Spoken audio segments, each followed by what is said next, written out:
güzel bir fermaya kilitleniş.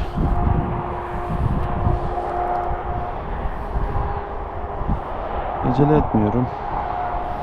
Fermasındaki sabrını da merak ediyorum aynı şekilde.